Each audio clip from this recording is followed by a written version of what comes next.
Okay, so here's the Kia-McGyver update for today.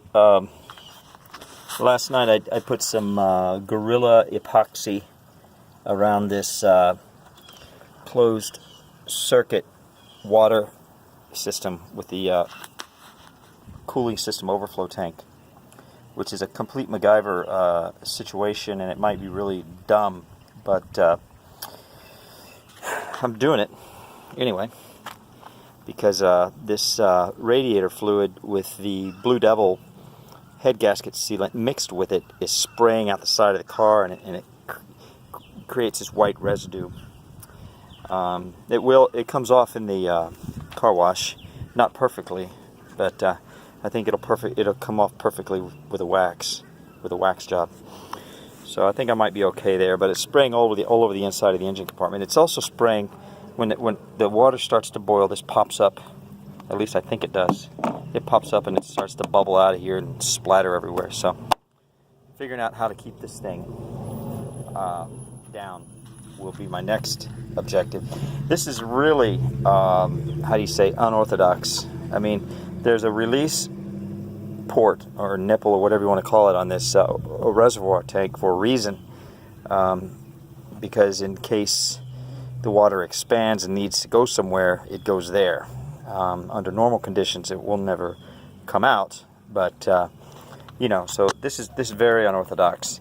But this reservoir is not designed to hold pressure, so even if pressure does build up, I'm not really that concerned about it, because like I said, this will just pop off. It'll just pop off like that. It doesn't pop back. It just pops off and sits there like that, and then it can kind of bubble up.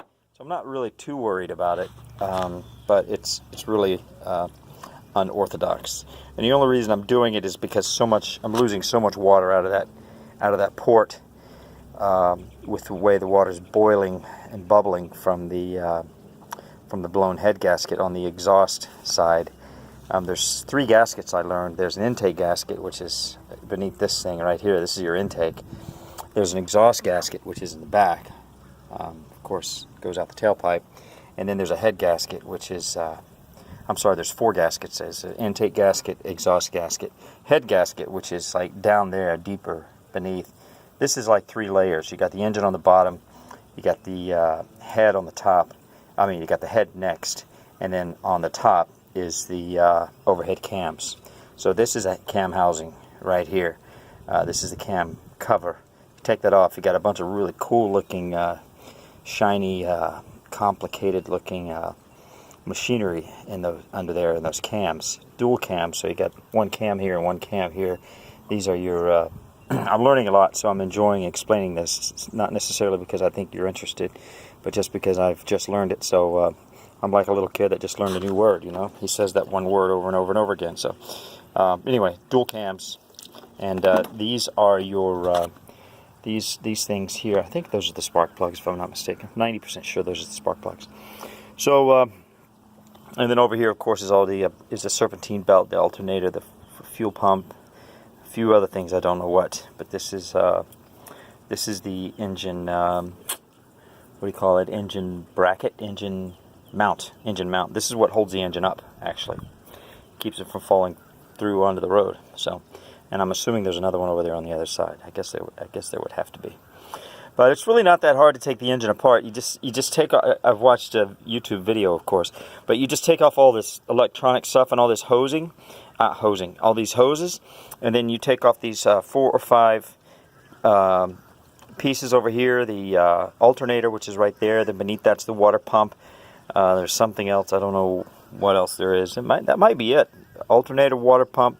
Of course, there's the thing that turns the crankshaft. So whatever that's called, it's a pulley, and then there's a pulley that serves. I think there's a pulley in there that the only thing it does is it tightens the belt, if I'm not mistaken. There's probably a couple more things. I just don't know what they are.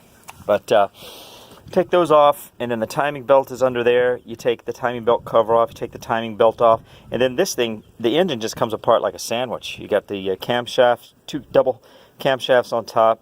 You got the head beneath the camshafts, and then you have the actual engine block. The engine block is really a simple looking piece of metal. It's just a block of metal with some cylinders. You know, I'm sure it's not simple, but it's not as complicated looking as the camshaft is.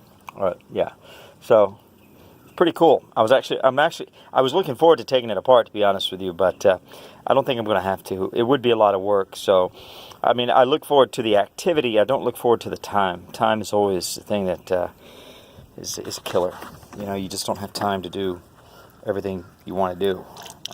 You don't have time to do all the things that you think are interesting and fun.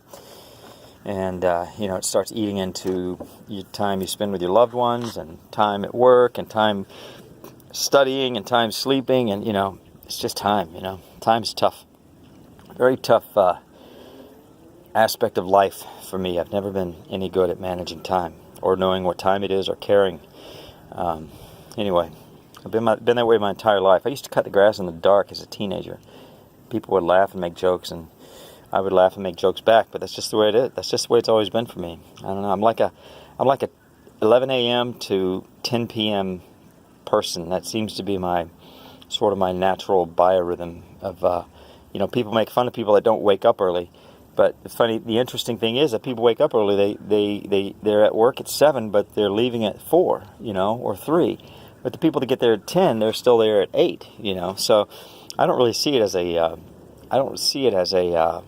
8 p.m. I mean, I don't see it as a laziness or motivation thing. I just see it as like a schedule thing, like a biorhythm thing or something, you know. But obviously, the early people like to jibe and harass and, you know, make fun of people that aren't early type people. But you know, it is what it is. So anyway, this is the Kia McGyver update, man. The car is running great. I gotta say, man, it runs like a friggin' Swiss watch. It's amazing. I love this car.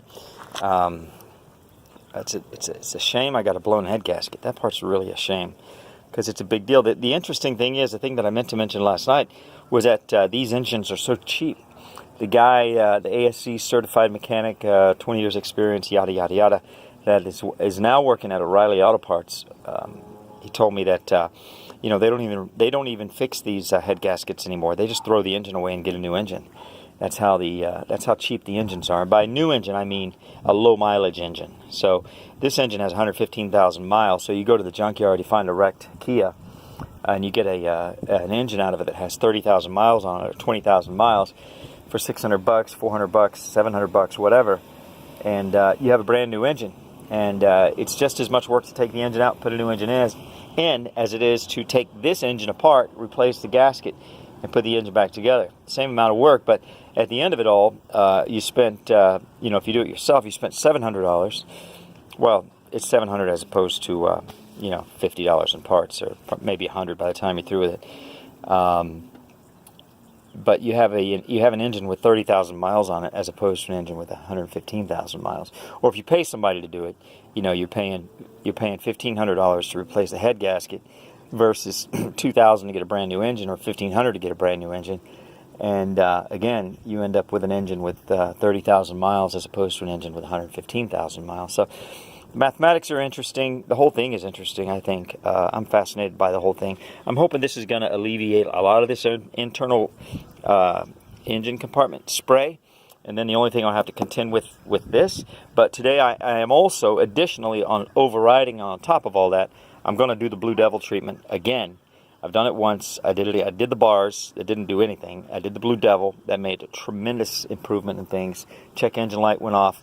Is perfectly running like a Swiss watch, running perfect now.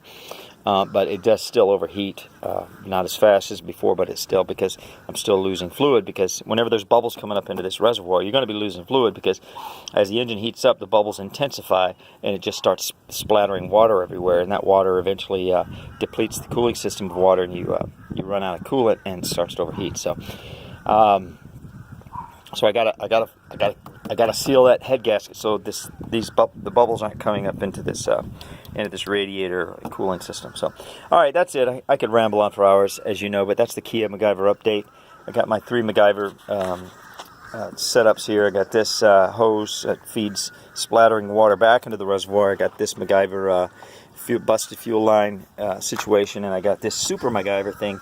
This is Super McGyver right here. I had a leak in my radiator because I put a hole in it, put the wrong bolt in the bracket, and it was too long, and it went right through the bracket into the radiator. So I did it over here too. I did it on both sides, but interestingly enough, on this side, I just leave the bolt in there, and it doesn't leak. I mean, it's bizarre. I take it out, put it in, take it out, put it in, take it out. No matter what I do, it never leaks. So, but as soon as I take it out, the water comes flowing out. So I know for a fact there is a open, complete, hole in the radiator right there. But somehow the bolt just seals it up perfectly. I don't quite understand that.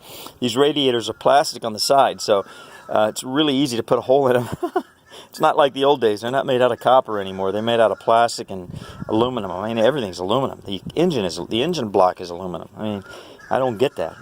I'm sure it's some kind of special alloy, aluminum alloy. But man, that's amazing. I mean, aluminum is not a hard metal, so that's amazing. So, all right, that's the Kia-McGyver update. Hope everybody's having a great day. It's a beautiful day out here. I don't see any chemtrails. Of course, that could be, you never know what they're doing at night. That could be, theoretically could be, but doesn't look like it. It could be, but I don't think so. So, all right, bye.